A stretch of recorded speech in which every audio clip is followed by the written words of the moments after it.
تاریخ اسلام کا آج 8واں لیکچر ہے، اور ہم پچھلے لیکچروں میں جو تاریخ اسلام کے حوالے سے بات کر چکے اور پیغمبر اسلام صلی اللہ علیہ وسلم کی زحمتوں کو اور تبلیغی جو ان پر تبلیغ کی وجہ سے اذیتیں پہنچی ان کو بیان کیا، تو ہجرت تک پہنچے تھے، اور درمیان میں پھر جناب خدیجۃ الکبریٰ سلام اللہ علیہا کی وفات کی بات آئی، تو اس موقع پر پھر ہم نے کہا کہ رسول پاک صلی اللہ علیہ وسلم نے حضرت خدیجہ سلام اللہ علیہا جو ہیں جب تک وہ زندہ رہی ہیں اس وقت تک آپ نے کچھ دوسری شادی نہیں کی، تو اس کے بعد جو باقی شادیاں کی ہیں تو یہ عنوان درمیان میں آیا، تو اس حوالے سے ہم چاہتے ہیں پہلے آج بات کر لیں، پھر آگے بڑھتے ہیں۔ تو جس آیت کی تلاوت کا شرف حاصل کیا گیا ہے وہ ہے سورہ نساء کی آیت نمبر 3 ہے، جس میں ارشاد رب العزت ہو رہا ہے،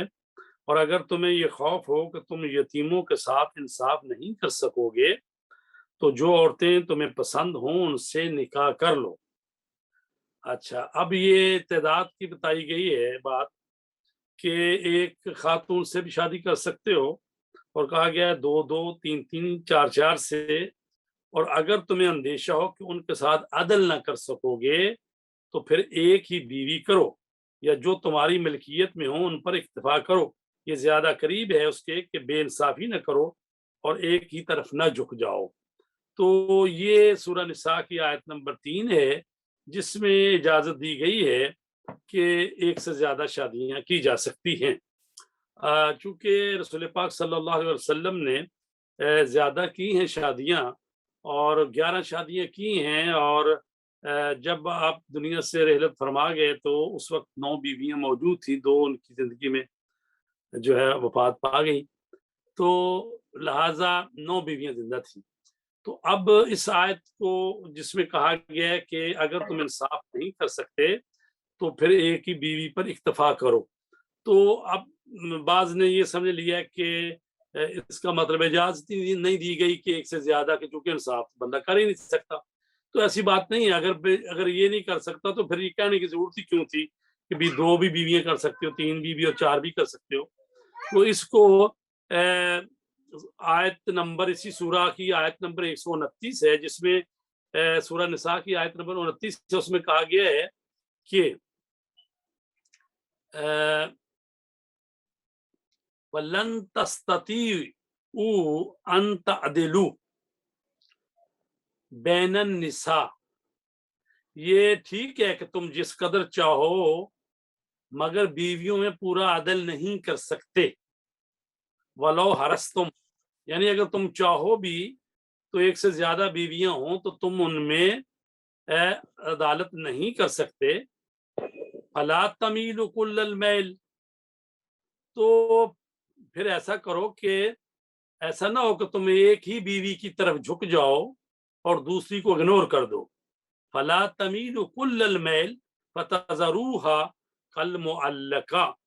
فرمایا گیا ہے کہ ایسا نہیں ہونا چاہیے کہ تم صرف ایک کی طرف جھک جاؤ اور دوسری کو معلق کر دو۔ فَلَا تَمِيلُوا كُلَّ الْمَيْلِ فَتَذَرُوهَا كَالْمُعَلَّقَةِ، ایسا نہ ہو کہ تم ایک بیوی کی طرف جھک جاؤ اور دوسری کو معلق کر دو، چھوڑ دو، یعنی درمیان میں لٹکا دو۔ ان تُصْلِحُوا، اگر تم صلح کر لو، اصلاح کر لو اپنی، وَتَتَّقُوا، اور تقوی اختیار کرو، فَإِنَّ اللَّهَ كَانَ غَفُورًا رَحِيمًا، تو اللہ تبارک تعالیٰ جو ہے بڑا غفور الرحیم ہے۔ تو ایک تو یہ ضمناً مسئلہ فقہی بھی بات کرتے جائیں کہ اگر ایک سے زیادہ شادی کریں تو ظاہر ہے کہ وہ دلی محبت جو ہے، وہ قلبی محبت، جو انسان کے بس کے بات نہیں ہے کہ وہ دونوں سے برابر قلبی محبت بھی کرے، یہ بہت مشکل ہوتا ہے۔ اچھا، تو پھر اس کا کیا علاج کیا جائے کہ یعنی اگر کسی کو مجبوری میں یا کسی ضرورت کے تحت، یا کسی کو اولاد نہیں ہوتی، یا کسی کو بھی مسئلہ ہو سکتا ہے، تو 2 شادی کر لیے یا اس سے زیادہ، تو کیا اس کا مطلب یہ ہے کہ جو قرآن کہتا ہے اگر انصاف نہیں کر سکو شادی نہ کرو؟ نہیں، بلکہ اس کا مطلب یہ ہے، انصاف سے مراد جو لیا گیا ہے وہ یہ ہے کہ دوسری کے حقوق پورے کرو۔ اگر ایک بیوی جو ہے اس کو نان و نفقہ دے رہے ہو اور اس کے سارے اخراجات صحیح پورے کر رہے ہو، تو پھر جو دوسری بیوی ہے اس کے لیے بھی اسی طرح، اگر ایک کو ایک گھر دیا ہے، دوسرے کے لیے بھی گھر ہونا چاہیے، اس کے بچوں کی تعلیم کے لیے، اس کے بچوں کی تعلیم کے لیے، تو یعنی اگر اخراجات اٹھا سکتے ہو اور ان کے ساتھ اس طرح کا انصاف جو ہے وہ کر سکتے ہو۔ قلبی کیفیت کی تو ایک علیحدہ بات ہے، تو یہ معاملہ تو رسول پاک صلی اللہ علیہ وسلم کے ساتھ بھی پیش آیا کہ بعض بیویاں جو ہیں رسول پاک کو زیادہ چاہتی تھی اور ان کے پاس بیٹھتے تھے، تو پھر دوسری بیویاں جو ہیں مسئلہ بنا دیتی تھی۔ یہ مسائل تو تھے، لیکن یہ بات یہ ہے کہ اس سے انصاف سے مراد وہی ہے کہ زندگی کے جو اخراجات ہیں، جو مسائل ہیں یا حقوق ہیں، اسی لیے رسول پاک بھی جو ہیں وہ تمام بیویوں کے ہاں مثلا ایک دن ایک کے ہاں، پھر دوسرے دن دوسری کے ہاں ٹھہرتے تھے، تو اس طرح سے نوبت بندی مقرر کر رکھی ہوئی تھی۔ تو انصاف کا مطلب یہ ہے کہ ان کے حقوق کا خیال رکھو، تو اور پھر یہ ہے کہ چونکہ ساتھ کہا تتقو اور تقوی اختیار کرو، فإن اللہ کان غفور رحیم، تو اللہ غفور الرحیم ہے۔ تو لہٰذا یہ نہیں ہے کہ بھئی ایک ہاتھ سے اجازت اللہ دے رہا ہے اور دوسرے ہاتھ سے کہہ رہا ہے منع کر دیا کہ نہیں جی شادی نہیں کر سکتے، ایسا نہیں ہے۔ تو لہٰذا یہ آپ یاد رکھیں، قرآن مجید میں سورہ نساء 4 سورہ آیت نمبر 3 میں کہا گیا ہے کہ آپ شادیاں کر سکتے ہیں 2 2 3 3 4 4، اور اس کی مزید وضاحت جو ہے سورت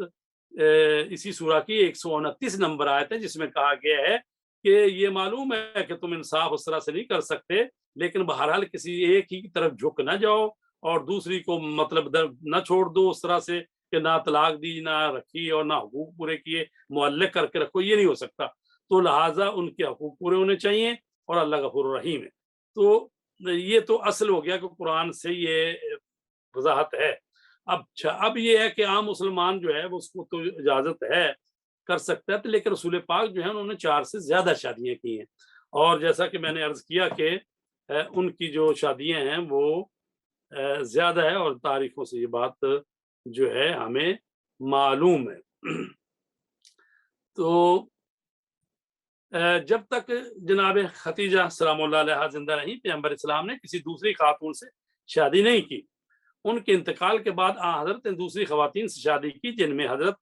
عائشہ کے علاوہ سب بیوہ تھیں، اور ان میں سے پہلی بیوی جو ہیں وہ ہیں سودا، اور ان کے شوہر سکران بن عمر حبشہ کے مہاجروں میں سے تھے جو وہاں انتقال کر گئے تھے، اور وہ بغیر سرپرست کے رہ گئی تھی۔ اچھا، بعض مستشرقین نے پیغمبر اسلام کی شادیوں کے بارے میں بزدلانہ تہمتوں کو دستاویز بنا کر اس کو نوز باللہ ہوس بازی اور شہوت پرستی سے تفسیر کیا ہے، جبکہ مسئلہ کی منصفانہ تحقیق سے پتہ چلتا ہے کہ یہ شادیاں معمولاً جو ہے وہ جو عام جذبے کے تحت نہیں ہوئی تھیں، بلکہ سیاسی، سماجی اور اسلام کی مسلطوں کے پیش نظر ہوئی تھی۔ ان میں سے بعض خواتین بے سرپرست اور بیوہ تھیں، اور پیغمبر اسلام نے ان سے شادی کر کے ان کو اپنی سرپرستی میں لے لیا، اور بعض دوسری بڑی کچھ ایسی خواتین تھیں کہ جو بڑے قبیلوں خاندانوں کی تھیں، تو پیغمبروں نے ان سے بھی شادیاں کی، تاکہ یہ سیاسی اور اجتماعی شادیاں ہیں، تاکہ ان کے قبیلے والے بھی جو ہیں وہ سمجھیں کہ یہ ہمارا داماد ہے، تو وہ ان میں ایک جو ہے محبت پیدا ہوتی ہے، یہ لگاؤ پیدا ہوتا ہے، بہت سارے لوگ پھر مسلمان بھی ہوئے اسی طرح سے۔ اور پیغمبر اسلام کا مقصد ان قبائل اور خاندانوں کی حمایت حاصل کرنا تھا، اور بعض وقت شادی کا مقصد جاہلی رسم و رواج کو مٹانے کی خاطر تھا۔ تو بہرحال ان مطالب پر ہم مزید گفتگو کرتے ہیں کہ پیغمبر اسلام نے 25 سال کی عمر مبارک میں، یعنی مکمل جوانی کے عالم میں، جناب خدیجۃ الکبریٰ سلام اللہ علیہا سے شادی کی، اور جن کی عمر مبارک جو ہے وہ 28 سال بھی کہا گیا ہے، بعد میں 25 کیا ہے، لیکن مشہور یہ ہے کہ ان کی عمر 40 سال تھی اور وہ بیوہ تھی، مطلب یہ زیادہ مشہور ہے۔ لیکن ہمارے علماء جو ہیں بعد میں تحقیق کی ہے، اور ان میں جو ہے جناب جنہوں نے کتاب لکھی ہے سیرت نبی الاعظم علی، وہ سید جعفر مرتضیٰ عاملی جنہوں نے تحقیق کی ہے، تو وہ کہتے ہیں کہ ان کے علاوہ بھی سید مرتضیٰ عالم الہدا اور دوسرے علماء بھی ہیں جنہوں نے کہا کہ بی بی ختیجۃ الکبریٰ جو ہے باقرہ تھیں اور ان کی عمر 28 سال تھی۔ خوب، یہ تو بہرحال ایک تحقیقی پہلو ہے، لیکن ہم آگے بڑھیں کہ جب تک جناب خدیجہ الکبریٰ زندہ ہیں کسی دوسری خاتون سے آپ نے شادی نہیں کی، جبکہ اس دور کے سماج میں متعدد ازدواج جو ہے ایک عام رسمی چیز تھی۔ اچھا، پیغمبر اسلام کے بعد کی شادیاں جو ہیں، اور پیغمبر اسلام نے بی بی خدیجہ کے ساتھ 25 سال گزارے ہیں، اس کا مطلب ہے رسول پاک کی عمر مبارک ہو گئی 50 سال۔ تو 50 سال تک تو آپ کی ایک بیوی ہے۔ اگر خدا نخواستہ اگر کوئی ایسا معاملہ ہو جیسا کہ جو لوگ جو ہیں تہمت لگانے والے اور یہ جو مغربی ملک کے لوگ کہتے ہیں، تو یہ عمر جو ہوتی ہے یہ ہے جوانی کا عالم۔ تو آپ نے تو ایک ہی بیوی جو ہے ان کے ساتھ زندگی گزاری ہے، اور 50 سال کی عمر تھی آپ کی جب بی بی خدیجہ اس دنیا سے چلی گئی۔ اس کے بعد جو بی بی سودا سے شادی کی ہے، اور وہ بھی ایک بیوہ خاتون ہے، اور اس کا شوہر جو حبشہ کی طرف ہجرت کیا گیا ہے، بہرحال وہ فاطمہ گیا ہے، تو اس بیوہ کے ساتھ آپ نے شادی کی ہے۔ اور اس کے بعد یہ ہے کہ ام حبیبہ جو ہیں وہ ابو سفیان کی بیٹی ہے۔ ام حبیبہ مسلمان ہو گئی، وہ اپنے شوہر کے ساتھ جو ہے وہ حبشہ ہجرت کر گئی، اور وہاں جب شوہر کے ساتھ ہجرت کر گئی تو عبید اللہ ابن جہش جو اس کا یعنی یہ رسول پاک کی پھوپھی کا لڑکا ہے یہ، تو ان کے ساتھ وہ حبشہ چلی گئی۔ لیکن بدقسمتی یہ کہ وہ وہاں پر جب جا کر تو وہ مسیح ہو گئے۔ یعنی جیسے ہوتا ہے نا دوسرے ملکوں میں آتے ہیں لوگ تو اپنا مذہب چھوڑ دیتے ہیں، بعض عیسائی ہو جاتے ہیں، بعض کوئی اور مذہب، تو اس کو بھی حبشہ جانا پڑا، تو وہاں پر جا کے عیسائی ہو گیا، اور پھر وہاں پر شراب پینا شروع ہو گیا، اور اسی طرح جو شراب نوشی کی کثرت میں کفر کی حالت میں دنیا سے پھر چلا گیا۔ تو یہ ام حبیبہ جو ہے ابو سفیان کی بیٹی ہے، اور ظاہر ہے کہ پیغمبر اسلام صلی اللہ علیہ وسلم جو ہے یہ خاتون جو اگر وہ اس کو واپس بھیجتے ہیں تو ہو سکتا ہے کہ وہ دوبارہ جو ہے اس کو کافر کر لیں۔ ابو سفیان اب کفر کا سرگنا تھا، تو پیغمبر اسلام نے جو ہے وہاں پر جو نجاشی حکمران تھا تو اس کو پیغام بھیجا، اور اس کے لیے کہا کہ ام حبیبہ کا عقد ان سے کر دیا جائے۔ تو نجاشی نے ام حبیبہ کی سے پوچھا، رضاعت لی، اور انہوں راضی ہو گئی، تو ان کا نکاح جو ہے نجاشی نے پیغمبر اسلام کی وکیل بن کر وہاں ان کا نکاح پڑھ دیا۔ اور یہ خاتون جو ہے یہ اتنی یعنی رسول پاک پر ایمان لانے والی خاتون، اور اتنی باوفا کہ یہی ہے وہ خاتون اس کا باپ جو تھا ابو سفیان، جب وہ معاہدہ ٹوٹ رہا تھا جو کیا ہوا تھا صلح حدیبیہ والا، تو وہ آیا تھا مکے سے مدینے، اور وہاں پر آ کر وہ جب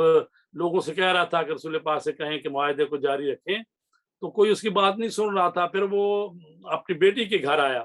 اور جب وہ گھر میں آیا اور وہ بستر پر بیٹھنے لگا تو ام حبیبہ جو ہے انہوں نے کہا بابا ایک طرف ہٹ جائے، مجھے بستر اکٹھا کرنے دیں۔ تو انہوں نے کہا کہ کیا میں اس قابل نہیں ہوں کہ اس بستر پر بیٹھ سکوں؟ کہا نہیں بابا، کیونکہ آپ ابھی مسلمان نہیں ہیں اور یہ رسول پاک کا بستر ہے۔ تو لہٰذا یہ یعنی ایسی خاتون ہے کہ انہوں نے اس کو اپنا باپ کو بھی نہیں بیٹھنے دیا کہ آپ جو ہے اس بستر پہ نہ بیٹھے۔ تو یعنی یہ اتنی وفادار تھی۔ تو یہ حضرت ام حبیبہ جو ہیں ان سے آپ نے شادی کی ہے، اس وقت ان کی عمر 30 سے 40 سال کے درمیان بتائی گئی ہے۔ ظاہر ہے کہ پیغمبر اسلام کا یہ اقدام اس نو مسلم خاتون سے دلجوئی کی خاطر تھا، کیونکہ وہ اپنے باپ اور خاندان والوں سے الگ ہو کر اپنے مسلمان شوہر کے ساتھ حبشہ چلی گئی تھی، اور پھر عالم غربت میں شوہر کا سایہ بھی اٹھ گیا، لہذا ان کے ساتھ اس سے بہتر کیا اقدام ہو سکتا ہے انہیں پیغمبر کی زوجہ ہونے کا شرف مل سکے۔ جن اسباب کا دعویٰ یہ مسیحی مورخین نے کیا ہے کہ اگر اس کو فرض کر لیا جائے تو یہ کس طرح سے معقول ہوگا کہ ایک شخص ایسی خاتون سے شادی کرے جو دوسرے ملک میں رہ رہی ہے، بیوہ ہے، اور اس کے پلٹنے بھی کوئی امید بھی نہیں ہے، جیسے کہ وہ مطلب بحر احمر اور وہ سمندر وغیرہ پار کرنے پڑتے تھے اور مسائل، اور پھر وہ ہے کہ یعنی ایسا بھی نہیں ہے کہ بھی وہ بالکل ینگ ہے، نہیں ایسا بھی نہیں ہے۔ اچھا، تو اس کے علاوہ دیکھیں ام سلمہ، بی بی ام سلمہ جو ہیں ان کا نام جو ہے ہند ابی امیہ مخزومی کی لڑکی تھیں۔ ان کے پہلے شوہر ابو سلمہ عبداللہ مخزومی رسول خدا کے پھوپھی زاد بھائی تھے۔ اس سے 4 لڑکے ہوئے ہیں، جن میں سے ایک کا نام سلمہ تھا۔ اسی مناسبت سے باپ ابو سلمہ تو ماں کو کہا جاتا ام سلمہ، تو ان کے جو شوہر ہیں یہ جنگ احد میں زخمی ہو گئے اور زخموں کے اثر کی وجہ سے ان کی شہادت ہو گئی۔ تو ام سلمہ جو ہیں وہ بچے ہیں ان کے ساتھ،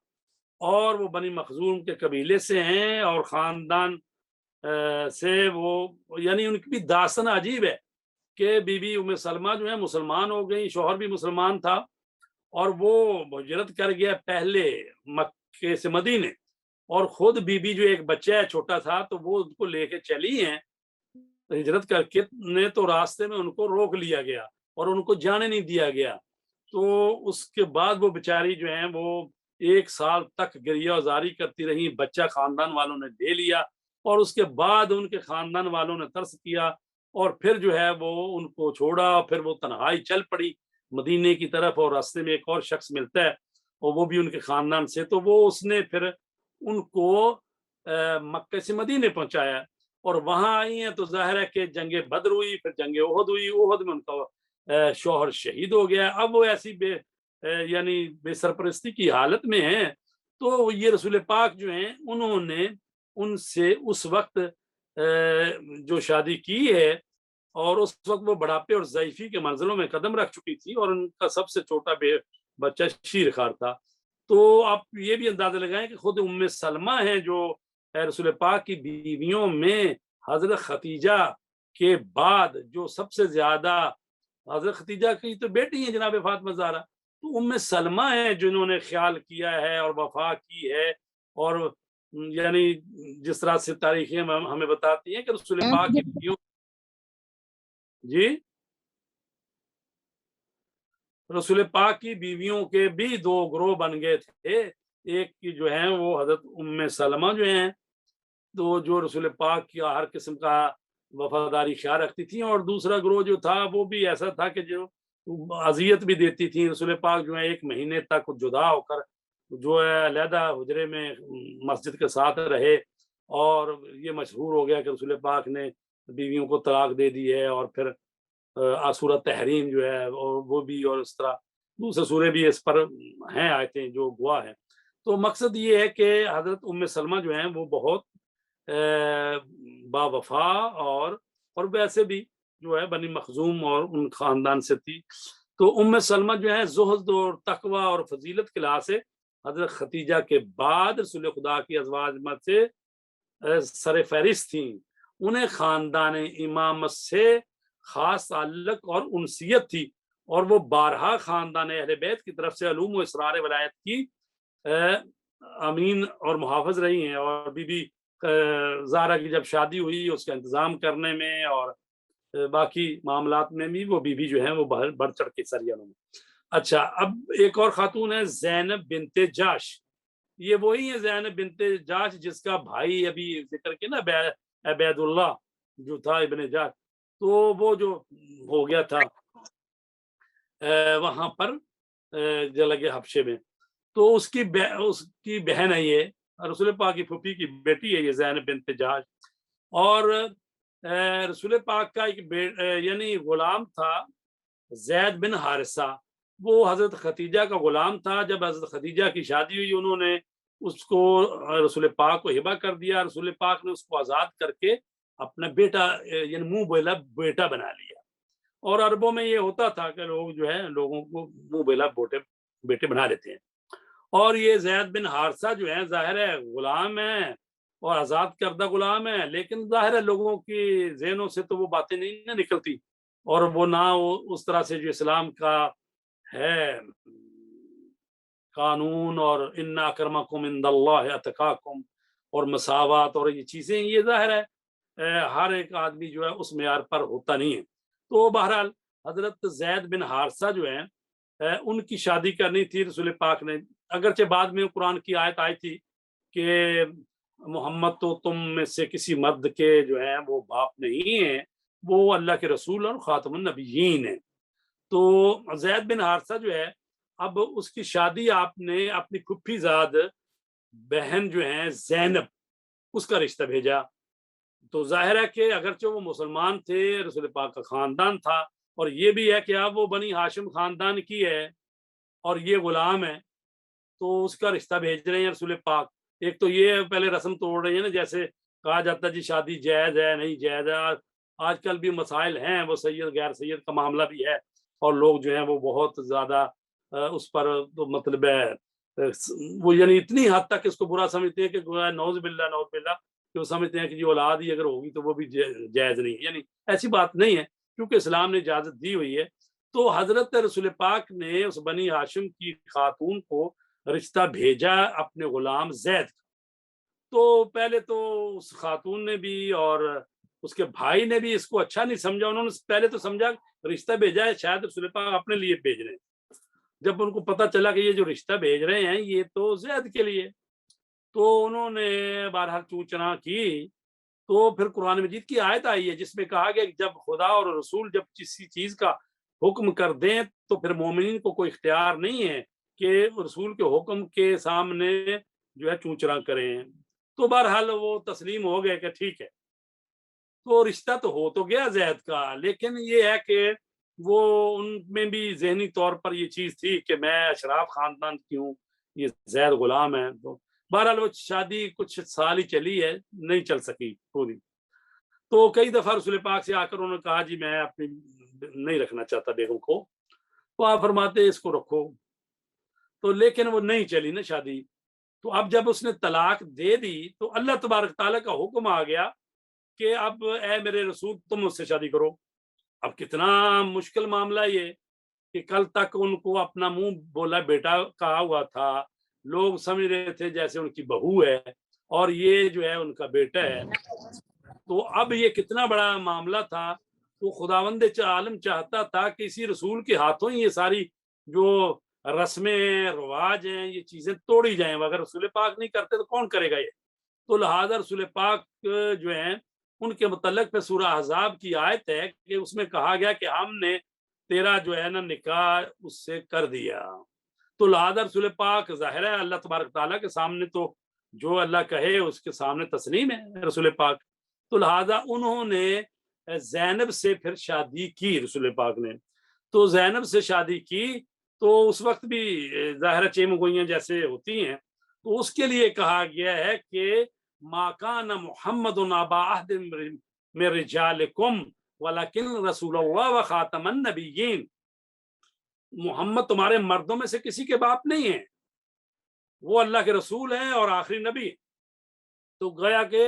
یہ جو تھی کہ منہ بیلا بیٹا اس کی کوئی حیثیت نہیں ہے۔ اور اسی طرح پھر بعد میں یہ ہوگی بات کہ اس وقت تو بعض یہ رسول پاک اس کو زید بن محمد بھی کہتے تھے لوگ کہ بھی انہوں نے بیٹا بنا لیا ہے۔ ان کے باپ کا نام تو حارث تھا، تو کہا کہ اس کو باپ کے نام سے پکارا جائے، زید بن حارثہ۔ اور آئندہ بھی اعلان ہو گیا کہ کوئی بھی کسی کو منہ بیلا بیٹا یا بیٹی بنائے وہ اپنے باپ کے نام سے پکارا جائے گا۔ یہ صرف پرورش کی حد تک تو ٹھیک ہے کر سکتے ہیں، لیکن باپ کے کھانے میں اسی اصل باپ کا نام لکھا جائے گا، اور ایسا نہیں ہے کہ وہ بیٹا بن گئے۔ تو لہٰذا اس رسم کو بھی توڑنا تھا، تو رسول پاک نے زینب سے شادی کی۔ تو اس کے بھی بڑے قصے بنائے ہیں انہوں نے، مغرب والوں نے یہ نے کہا کہ بھئی وہ چونکہ حسین و جمیل تھی، یہ ہے رسول پاک نے شادی کی۔ تو یعنی رسول پاک کو بھی نعوذ باللہ جو ہے وہ ایسے مسائل کا سامنا پڑا کہ جس میں اس زمانے کے بھی لوگوں نے بعد میں اعتراض کیا، تو رسول اللہ نے قرآن میں آیتیں بھیج دی، یہ جو کچھ ہو رہا ہے میرے کہنے پر ہو رہا ہے، اللہ تبارک تعالیٰ نے فرمایا ہمارے کہنے پہ ہو رہا ہے، اور ہم نے ان کا جو ہے اے رسول ہم نے اس کا نکاح جو ہے نا زوجناہا کا، اس میں ہے یہ قرآن مجید میں، اب مجھے پوری طرح وہ آیت یاد نہیں ہے، سورہ احزاب میں۔ اچھا یہ ایسا ہے کہ پیغمبر اسلام نے آیات کے نزول کے بعد زید سے فرمایا کہ تم زید بن حارثہ، اور اس دن سے وہ پیغمبر کا آزاد کردہ یعنی غلام مولا کہے جانے لگا۔ ٹھیک ہے، تو یہ اس طرح سے شادی کی گئی ہے۔ اچھا اس کے بعد شادی جو ہوئی ہے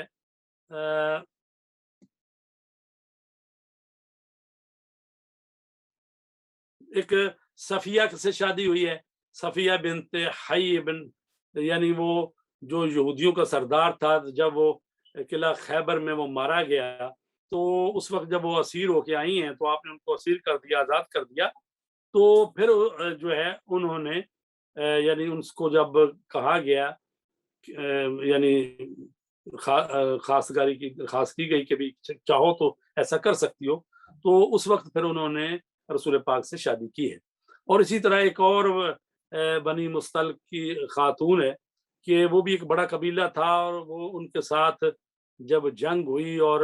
اس میں وہ اسیر ہو کر آئی ہیں، ان کے بہت سارے قیدی جو ہیں وہ اسیر کر لیے گئے، تو اب جو ہے اسیر جو ہیں ان کو یعنی یہ خاتون جو ہے کسی اور صحابی کے گھر میں ٹھہرائی ہوئی تھی، تو اس کو انہوں نے ان سے مکاتبہ کیا، وہ ہوتا ہے نا جہاں تو کتنے پیسے دیں اور آزاد کر دیں، تو اس سے کہا جب وہ رسول پاک کے پاس آئیں اور انہوں نے کہا کہ جی وہ میں نے مکاتبہ کیا ہے اور اتنی رقم دینی ہے، تو آپ رسول پاک نے ان سے کہا کہ اگر آپ چاہیں تو آپ سے شادی کی جا سکتی ہے، تو انہوں نے راضی ہوئی، اور پھر جب وہ راضی ہوئی تو ان کے قبیلے کے 100 آدمی یہ کتنے تھے سارے اسیر جو ہے وہ جس کے پاس سب نے اسیر کر سارا قبیلہ مسلمان ہو گیا، تو یہ رسول پاک کے عمل سے وہ سارا قبیلہ مسلمان ہو گیا، اور سب تو یعنی اصل میں رسول پاک نے اسی طرح ابو بکر کی بیٹی عائشہ ہیں ان سے شادی کی ہے، اور عمر کی بیٹی حفصہ ہیں، اور ان کا بھی جو شوہر ہے وہ کسی جنگ میں زخمی ہوئے تھے، وہ بھی جب وفات پا گئے تو اس کے بعد انہوں نے آ کے رسول پاک سے درخواست کی، پہلے کہتے ہیں حضرت عمر جو ہیں وہ عثمان سے درخواست کی کہ آپ میری بیٹی سے شادی کر لیں، انہوں نے کہا نہیں میں نہیں کر سکتا، پھر اس طرح ایک اور دو آدمی سے پھر رسول پاک کو درخواست کی تو رسول پاک نے قبول کر لی، تو اس طرح سے رسول پاک نے یعنی ابو بکر کا قبیلہ بنی تیم ہے، اور ان کا قبیلہ عمر ابن خطاب کا بنی عدی ہے، اور ابو سفیان جو ہے وہ بنی امیہ اس کی بیٹی ام حبیبہ، اور اسی طرح بنی مخزوم قبیلہ سے بی بی ام سلمہ ہیں، بنی مستلق سے بھی ایک بی بی ہے اس کا نام بھی ایک ہے زینب ہے، تو اس طرح صفیہ جو ہیں، تو یہ جو شادیاں رسول پاک نے کی ہیں یہ سیاسی اجتماعی اور ان مسالے کو سامنے رکھتے ہوئے رسول پاک نے کی، اور اللہ تبارک تعالیٰ نے تو رسول پاک کو اجازت دی تھی کہ اگر کوئی خاتون اگر آپ کو آ کے کہہ دے کہ میں نے اپنے نفس کو آپ کے لیے ہبہ کیا، تو رسول پاک کے لیے تو یہ بھی جائز تھا کہ وہ اگر قبول کر لیں، اور ایسا ایک دفعہ ہوا، ایک خاتون نے کہا یا رسول اللہ میں نے اپنے نفس کو آپ کے لیے ہبہ کر دیا، تو آپ نے فرمایا کہ مجھے ضرورت نہیں ہے، تو ایک اور صحابی تھا وہاں پر، اس نے کہا کہ یا رسول اللہ میری شادی نہیں ہوئی، تو آپ نے ان سے پوچھا اور انہوں نے کہا میرے پاس کچھ ہے بھی نہیں، تو آپ نے فرمایا کہ کچھ قرآن مجید کی صورتیں یاد ہیں، تو اس نے کہا جی ہاں یاد ہے، تو انہوں نے ان کا حق بہر قرار دے دیا، تو ذرا اس کو ذرا ذہن میں رکھیں، یہ لوگ جو ہیں ان میں سے مکے سے ہجرت کی ہوئی ہے، وہاں پر لوگوں کے مکان نہیں ہیں اور لوگوں کے لیے کچھ اتنے عرصے تک وہ سیٹل نہیں ہو سکے ہیں، مدینہ والوں نے ان کی بڑی مدد کی ہے، تو یہ اس کے علاوہ دین کی تبلیغ اور وہ قبیلوں کو ملانا اور یہ چیزیں ساری چیزیں ذہن میں رکھیں، تو یعنی رسول کریم صلی اللہ علیہ وسلم وہ طیب و طاہر ہستی کہ جو پاک و پاکیزہ ہے، اور یہ کیا کہتے ہیں کہ یعنی وہ کسی شہوت کے پیچھے ہوں یا کسی نعوذ باللہ ایسی ہرگز بات نہیں ہے، تو ظاہر شادیاں تو انہوں نے کی ہیں، اور ماریہ کپتیہ جو ہیں کپتیہ ان کی کنیز تھی جن سے حضرت ابراہیم پیدا ہوئے ہیں، تو یعنی 9 بیویاں تھیں اور 2 کنیزیں تھیں، تو لہذا رسول پاک کو یہ استثناء حاصل ہے، باقی تو حضرت علی علیہ السلام ہوں یہ باقی ائمہ وہ بھی ایک وقت میں 4 عورتیں وہ کر سکتے ہیں، باقی کنیزیں ہوتی تھیں، ویسے تو مولا علی علیہ السلام کی بھی جب انہوں نے وفات پائی ہے تو یعنی 10 بیویاں حضرت علی علیہ السلام کی تھیں، اور یعنی 4 تو وہ رکھ سکتے ہیں عقد میں، اور اگر کسی کو طلاق دے دی، اور اسی طرح امام حسن کی 9 بیویاں تھیں اور امام حسین کی 5 بیویاں تھیں، تو مطلب ہے ایک ٹائم پہ تو 4 رکھ سکتے ہیں، اور اس سے زیادہ جو ہیں وہ کنیز کو وہ رکھ سکتے ہیں، اگر کسی کو طلاق دیں تو پھر یعنی ایک ٹائم میں ایک سے زیادہ یعنی 4 سے زیادہ نہیں رکھ سکتے، تو یہ تو بہرحال وہ مسئلہ تھا کہ ہم نے آپ کی خدمت میں عرض کرنا تھا کہ چونکہ لوگ جو ہیں خصوصاً جو ہیں جنہوں نے